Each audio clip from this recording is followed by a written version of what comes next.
Hello, second grade scholars. Welcome to another writing lesson with me, Miss Taylor. I'm glad you're here. Let's see, are we ready for writing? Do we have a pencil, writing packet? And we are on our writing packet number 2 now. So when you are finding your work, I hope you are looking at writing packet number 2. Smile, more work. More work for us to do. Okay. And let's see, we need some kind of a flat writing surface to help us do our best work, nice and flat. We can sit up, nice chair to sit in, hopefully. We're going to pay attention to capital letters and end marks like we usually do. We are going to watch lines and spaces and have neat handwriting. We're going to try our best with spelling. All the words that are already on the paper should be spelled correctly. And then if they're not on the paper, we're going to try our best. We're going to sound them out. Our goals are to carefully form complete sentences and to write neatly and carefully. Alrighty, so today is Tuesday. It is December 1st, and we are working on page 3 in our packets at the bottom. And like I said before, Miss Schultz and Miss Lund and I forgot to number the packets. So, oops, you might want to take a minute to number your packet. So we're on page number 3, and there is actually a little number 29 down there, but we're going to make it actually page number 3. And it is Tuesday, so we don't need to change this. It is actually week 14. So if you wanted to change this, we're not doing week number 9. We are in week number 14 of distance learning. Nice job. I put a little smile because it's a new month. And I always like to change the calendar. I get a little bit of joy and like, oh, we did it. We completed a whole month and now we're moving on to a new month. So that makes me happy. So I did a little smile here. It is December 1st and we're going to correct some sentences like we normally do. And you all have been doing a fabulous job on your writing. Thank you for your fortitude and your perseverance. We are becoming really strong writers by practicing all these things.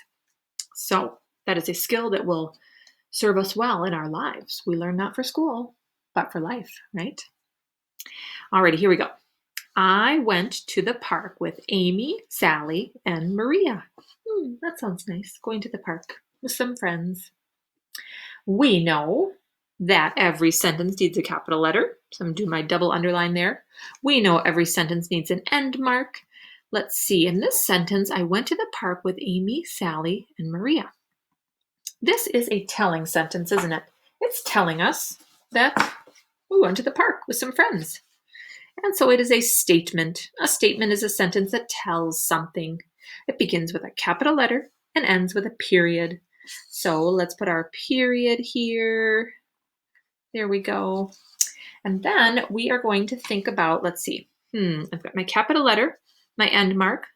Does my sentence make sense? I went to the park with Amy, Sally, and Maria.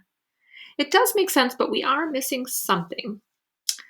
Here we have a list. It's kind of like we're making a little list of who we went to the park with. I went to the park with Amy, Sally, and Maria. So we went to the park with 3 friends. And we need to use a comma to separate items in a list. And a comma is kind of like a little period with a little tail on it. So I'm going to put my comma there. I went to the park with Amy, Sally, and here, this is the one that is kind of optional. Miss Lund mentioned this is called an Oxford comma. And so that is, some adults think you definitely need that Oxford comma there. And other adults think, well, I already have the and there, so I don't really need it. But I kind of like to put it in there to make it very clear that we have a list. It's Amy, Sally, and Maria. But that one is kind of your choice if you want to put that in there. And then I think we're ready to copy our sentence in our beautiful handwriting. I went to the park with, students, I see something else that we need to fix. Oh, I just almost forgot about it. There's something else that we need to do with Amy, Sally, and Maria. Do you know what we need to do? I bet a lot of you are saying, we need capital letters, Miss Taylor. Yeah, these are the names of people. And the names of people have a special word. The names of people, and we're going to learn more about this in the future. Actually, I think later this week, Miss Schultz is going to give us a little lesson about a grammar lesson about nouns. And then next week, Miss Lund is going to talk more about these special kinds of nouns. They are called proper nouns. And proper nouns are nouns that name specific people, places, or things. For example, your name, my name, the name of our school, Nova has a capital letter. And in fact, in the back of our packets, there's some information. There are some little some little posters about the different kinds of nouns. And if we flip back here, there is actually some information about about common and proper nouns. So right now we are talking about proper nouns. A proper noun names a specific person, place, or thing. Like instead of just saying, I went to a city, that's actually called a common noun. You could say, I went to New York City. It names the specific city, the specific place that you're talking about. So here it is. I went to New York City. Mr. Brown was kind. Okay, so proper nouns are nouns that need capital letters. And so, like I said, we will learn more about those nouns a little bit later, but we definitely need some capital letters here. Oh, Miss Taylor almost forgot to use capital letters for these names. I went to the park with Amy. Here's my comma. Amy, Sally. There's my other comma. And then I'm kind of running out of space here, so I'm just going to draw a little line underneath here and make a new line for myself. I went to the park with Amy, Sally, and Maria. All right, let me check. Before I move on to number 2, do I have my capital letter? Do I have my end mark? I'm going to read it to make sure I didn't forget any words. I went to the park with Amy. I got my comma, Sally, comma, and Maria. And I've got my end mark. All right, I am set to go. I checked it. Check before I check. All right, let's move on to number 2. Mom want Brad to babysit on Friday. Sounds a little bit like a cave person, doesn't it? Mom want Brad to babysit Friday. Oh, I am a cave person. Well, let's make it a little more civilized. We know we need our capital letter. We know we need our end marks, another telling sentence.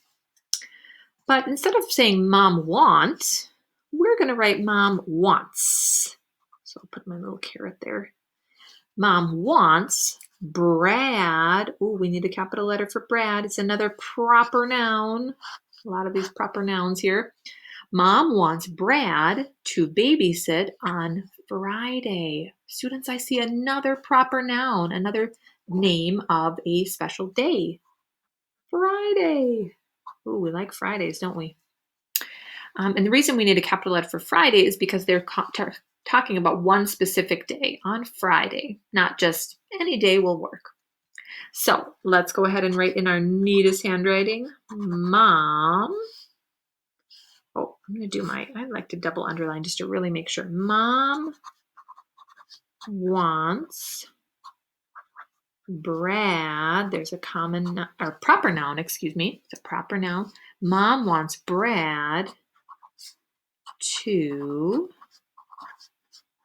babysit on Friday. One more capital letter for this proper noun. And there's my end mark. All right. Mom wants Brad to babysit on Friday. All right, so we have our proper noun. We've capitalized it. There's another proper noun. We've capitalized it. We capitalized the beginning of the sentence. We have our end mark. It makes sense. I'm going to give myself a check. There we go. All right. For number 3, it says circle the words that go together. And for when we have questions like this, what we're looking for is 3 words. Circle the three. Circle three words that go together. Soccer, baseball, dance, football. Now, all of these are activities, physical activities, where you're moving your body, you're doing kind of like a sport and some exercise, but three of them go together, are a little bit more similar, and one of them is a little different. Even though they are all activities and sports, but three of them kind of go together a little bit better. So I want you to circle those three. For numbers 4 and 5, we're going to write the word that is missing. A frog hop up and down. A frog hops up and down. Or a frog hopping up and down. A frog hop. A frog hops. Yeah, so for this one, I'm going to help you with this one. What we would do is we would write the word hops, because that is the word that would make sense. Frog, they're talking about one frog, singular. We're talking about one frog, we say hops. We have that S. A frog hops up and down. Now, number 5, I'm going to let you finish. An ant was in the candy jar, or an aunt was in the candy jar. Does your aunt fit in a candy jar? How about your uncle? All right, so second graders, you are going to go ahead and finish the bottom of page number 3. Then you're going to take a picture of your amazing writing work and submit it so your teachers can see it and be very proud of all your hard work. Have a wonderful rest of the day, scholars, and I will see you again soon. Bye.